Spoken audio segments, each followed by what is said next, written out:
Hello mga ka-antrep, maulang hapon, medyo makulimlim at malamig ang panahon dito sa amin. So mag-ingat po tayong lahat at kung sa inyong lugar po ay medyo masama rin ang panahon ay mag-ingat po tayong lahat. So sino ba or meron na po ba kayong Kuyi Mini Cutter Platter at gusto nyo na rin siyang i-install? So ayan, yan po ngayon na i-share ko sa inyo kasi katatapos ko lang mag-install ng aking software doon sa computer at i-install ko rin siya dito sa laptop. So sundan nyo lang po ang ating tutorial ngayon para sa mga may Kuyi Mini Cutter Platter at para magamit na rin po siya natin sa ating printing business, especially sa ating sticker printing business. Let's go! Ayan, so assume natin mga ka-antrep na ang inyo pong Kuyi ay na-unbox nyo na at ito po ay kasama niya. So ito yung software na kailangan nating i-install para magamit natin ang ating Kuyi Platter Cutter. So ito yung Sign Master at pag binuksan mo po yan, kasama ito doon sa box po ha, nandito po yung kanyang tinatawag na serial number at yan po ang i-share ko sa inyo ngayon kung paano natin siya i-install at para magamit na po natin ang ating computer or laptop. So first ay punta tayo sa Google. Okay. And then, search lang natin ang Sign Master. Katatapos ko lang kasi doon sa isa eh. Sign Master. Of course, mga ka-antrep, dapat meron kayong tapos Home Sign Master. Meron kayong internet, syempre. And then, down.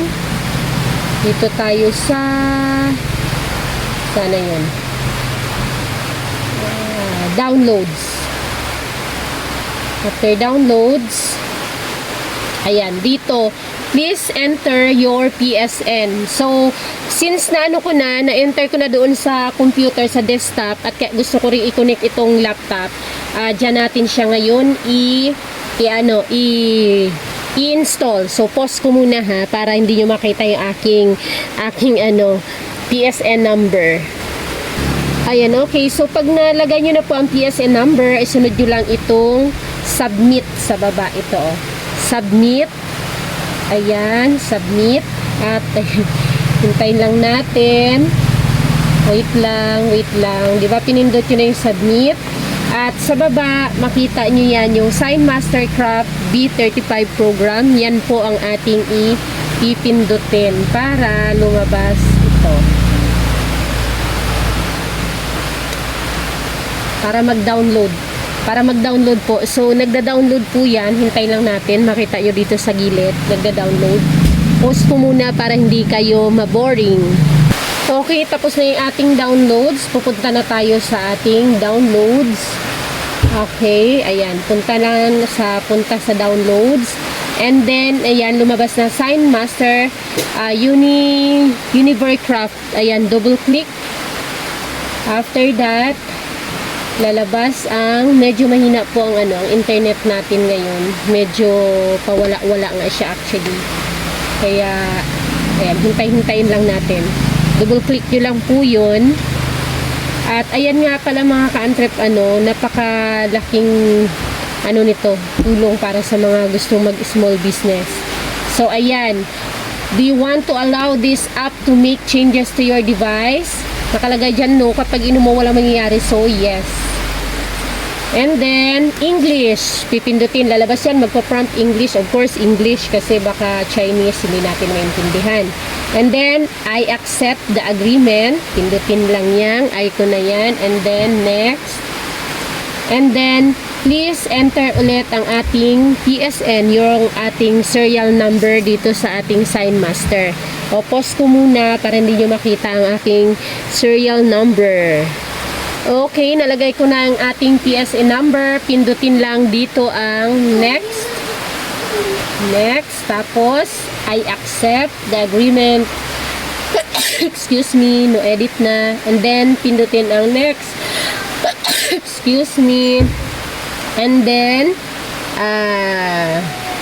ano ba ito? Bakit meron sa laptop? Picture report. Sige lang. Next lang natin. Next. Okay, inches po. Pag lumabas itong metric or inches po ang ating pindutin para naka-inches ang ating size, and then pindutin ang next. And then, dito po, makikita nyo sa select your cutter platter, ang model, Kuyi, ang ano dyan, ang magpa-prompt talaga, Kuyi MC330 or 330. So, arrow down at dito tayo sa Kuyi Mini. After that, ayan na, naka-check dapat ito. Kung hindi naka-check yung install part driver, i-check nyo yan, ang icon na yan. And then, next. And then, next, ayan. So, nag-i-install na ang ating software. Kaya, hintayin na lang natin para tuluyang ma-install yung ating software. Ha? ERBS Trading. And then, ayan, installation complete, Sign Mastercraft Home. Pindutin ang OK. And then, pindutin ang Finish. And then, pindutin ang Extract. Okay. Nag-vlog ako na. And then, pindutin ang Next.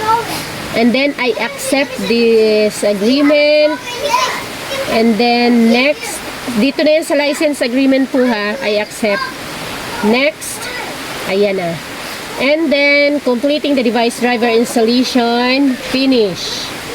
Ayan.